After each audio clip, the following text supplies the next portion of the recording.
সবাইকে তোমাদেরকে স্বাগত।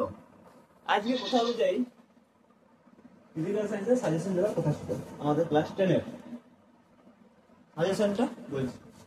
তো ভৌত বিজ্ঞানে সাধারণত কোনো সাজেশন হয় না। ভৌত বিজ্ঞানে যদি আমরা পড়ি যে দুটো কোশ্চেন পড়বে এমনটা কিন্তু হবে না, আমাদেরকে কিছু বাড়তি কোশ্চেন পড়ে যেতে হবে। আমি টোটাল 22টা প্রশ্ন দিয়েছি এখানের মধ্যে, হ্যাঁ, তার মধ্যে যেখানে আমি 7টা কোশ্চেন বলবো, এটা very very important, very very important. বলতে শুরু করছি। প্রথম কোশ্চেন করবেন, বায়ুমণ্ডলের কোন স্তরকে ক্ষুব্ধ মণ্ডল বলা হয়?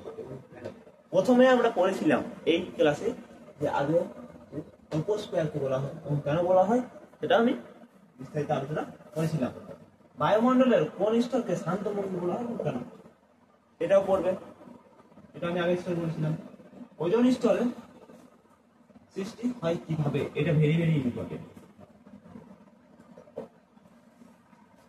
2026 মাধ্যমিকের জন্য এটা ইম্পর্টেন্ট। ওজোন স্তর ধ্বংসে সিএফসির ভূমিকা, এটাও ইম্পর্টেন্ট। ওজোন স্তর ধ্বংসের ক্ষতিকারক প্রভাব, দুটো প্রভাব পড়ে যাবে, দেখে যাবে, এলো আসতে পারে। গ্রিন হাউস এফেক্ট কি? জীবাশ্ম জ্বালানি সংরক্ষণের প্রয়োজনীয়তা কি?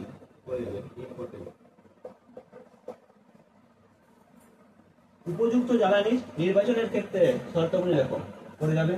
বায়োমাস থেকে প্রাপ্ত শক্তি ব্যবহার সুবিধা ও অসুবিধা লেখো, এগুলো সব পড়ে যাবে। এখানের মধ্যে দুটো আমি ইম্পর্টেন্ট বলছি, কিন্তু এইটা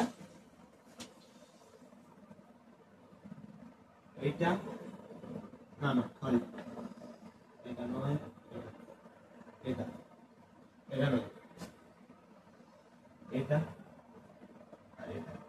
1 2 3 4টা, এখানের মধ্যে 4টা ইম্পর্টেন্ট করে গেল। আমি বলেছি 7টা বলবো, তার মধ্যে আসবে 22টা কোশ্চেন থাকবে। যারা র্যাঙ্ক করতে চাও তাহলে ওই 22টা কোশ্চেন পড়ে যাবে, তাও আসবে।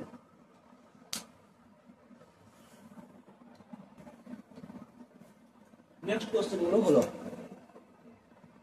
বায়োগ্যাস তথা বায়োফুয়েলের দুটি করে প্রধান ব্যবহার লিখবে, করে রাখবে।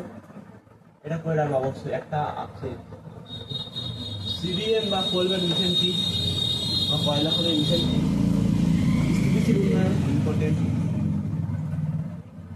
গ্যাস হল এর ব্যবহার, যদি বহুত কঠিন কোশ্চেন হয় তাহলে এই কোশ্চেনটা আসতে পারে। বায়ুমণ্ডলের স্তরগুলির মধ্যে কোনটির চাপ সব থেকে বেশি?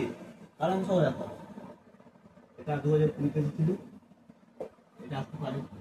অপ্রচলিত শক্তি বা নবীকরণযোগ্য শক্তির ব্যবহারে বৃদ্ধির প্রয়োজনীয়তা লেখো, এটা আসতে পারে। জ্বালানি কি? জ্বালানির তাপন মূল্য বলতে কি বোঝো? তাপন মূল্য বলতে কি বোঝো এটাই বোঝে জ্বালানি কি। এখানে যদি কোনো নাম্বার দিয়ে দেয় 17,000 এমন যদি নাম্বার দিয়ে দেয়, যদি এর তাপন মূল্য মানে শুধু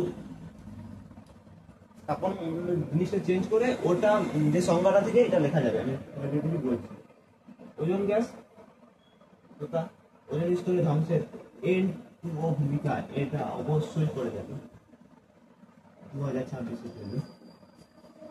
বিশ্ব উষ্ণায়ন সম্ভাব্য প্রভাবগুলি কি কি হলো, এরপর আসছে একটা লিখছি